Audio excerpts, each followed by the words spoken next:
জান্নাতটা কত বড়, কত বড় জান্নাত সিদরাতুল মুনতাহার পাশে। সংক্ষেপে একটা উদাহরণ দেই, জান্নাতটা কত বড়। ও মুসলমান ভাইরা, দেখেন নবী আলাইহিস সালাতু ওয়াস সালাম জিবরাইল আলাইহিস সালাতু ওয়াস সালামকে প্রশ্ন করলেন হঠাৎ করে, জিবরাইল আপনার বাড়ি তো সিদরাতুল মুনতাহা, আপনি যে আমার কাছে আসেন আপনি কত দ্রুত গতিতে আসেন, আপনার গতিবিধি কত? এই ঘটনা যদি আপনারা জানেন তাহলে জান্নাত কত বড় একটু ধারণা নিতে পারবেন। সিদরাতুল মুনতাহার পাশেই জান্নাত। নবী আলাইহিস সালাতু ওয়াস সালাম জিজ্ঞাসা করলেন, ভাই জিবরাইল আপনার বাড়ি তো সিদরাতুল মুনতাহায়, আপনি আমার কাছে যে প্রতিনিয়ত আসেন, কিছুক্ষণ পর পর আসেন, আপনার গতি কত, গতি কত? জিবরাইল আলাইহিস সালাতু ওয়াস সালাম বলেন, ইয়া রাসূলুল্লাহ আমার গতি কত আমিও জানি না, তবে একটা ঘটনা যদি আপনাকে শোনাই আপনি বুঝতে পারবেন। আল্লাহর নবী বললেন, হ্যাঁ শোনাও। জিবরাইল আলাইহিস সালাতু ওয়াস সালাম বলেন, ইয়া রাসূলুল্লাহ আপনি ইউসুফ আলাইহিস সালাতু ওয়াস সালামের ঘটনা তো শুনেছেন? আমার নবী বলেন, হ্যাঁ তোমার কাছ থেকে আমি শুনেছি। ইউসুফ আলাইহিস সালাতু ওয়াস সালামের ভাইরা ইউসুফ নবীকে কুয়ার মধ্যে ফেলে দিয়েছে। ফেলবে না, ফেলে দিয়েছে।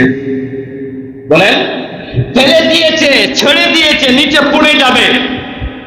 ছাড়ার পরে আল্লাহ পাক অর্ডার করলেন, জিবরাইল ইউসুফ যদি এই মুহূর্তে নিচে পড়ে যায়, পানি স্পর্শ করে পাথরের মধ্যে লাগে, তাহলে সে কষ্ট পাবে, আমার ইউসুফ যেন কষ্ট না পায়, যাও তুমি তাকে বাঁচাও। ছাড়ার পরে আমি এই সিদরাতুল মুনতাহায় ছিলাম, এখান থেকে দুইটা ডানা টান দিলাম, আমি এসে দেখি ইউসুফ এখনো পর্যন্ত তার পা গুলো পানিতে স্পর্শ করে নাই। আমি জিবরাইল পাখা দ্বারা ইউসুফ আলাইহিস সালাতু ওয়াস সালামকে বাঁচিয়েছি। ইয়া রাসূলুল্লাহ আমার বুঝেন আমার গতি কত? জিবরাইল আলাইহিস সালাতু ওয়াস সালাম মাত্র দুইটা পাকা টান দিয়ে এখানে চলে আসছেন। এবার আপনাদের কাছে একটু প্রশ্ন করি, একটা কুয়া থেকে একটা বাচ্চাকে যখন ফেলে দেয় আধা ঘন্টা সময় লাগবে নিচে পড়লে?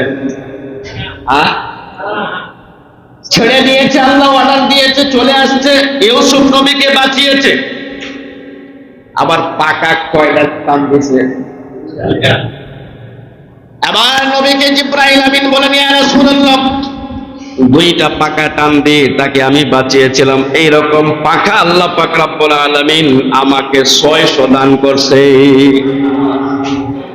আবার আল্লাহ সুবহানাহু ওয়া তাআলার কাছে জিবরাইল আমিন ডাক দিয়া বলেন, আল্লাহ জান্নাত তো আমার জন্য বানান নাই, আমি তো জান্নাত দেখতে পারবো না, জান্নাতে আমি যেতে পারবো না।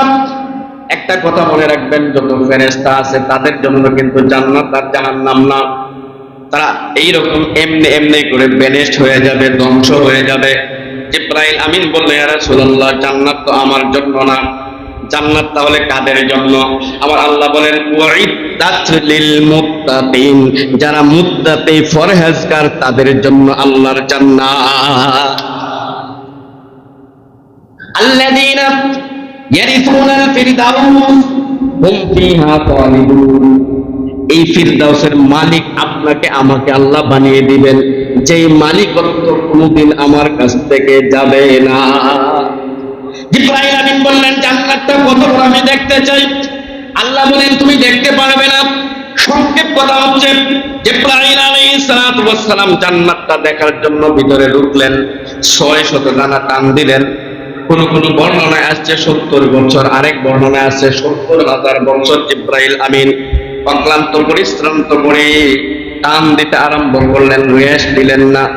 70,000 বছর পরের জায়গায় বসে গেলেন। আল্লাহকে ডাক দিয়ে বলছেন, আল্লাহ আমার 600 টানা টান দিয়ে আমি 70,000 বছর পর্যন্ত চলছি, আমি ক্লান্ত হয়ে গেছি। তুমি তো আগেই বলছিলা জান্নাত আমি দেখতে পারবো না, এই ক্ষমতা আমার নাই। তবে আল্লাহ তোমার কাছে জানতে চাই 70,000 বছর চলার পরে জান্নাত কতটুকু আমি দেখেছি। আমার আল্লাহ ডাক দিয়া বলছেন, ও জিবরাইল আমি 1% বান্দাকে ছোট্ট একটা জান্নাত দিব, এই ছোট্ট জান্নাতের একটা খুঁটি থেকে আরেকটা খুঁটি পর্যন্ত এখনো যাইতে পারো না।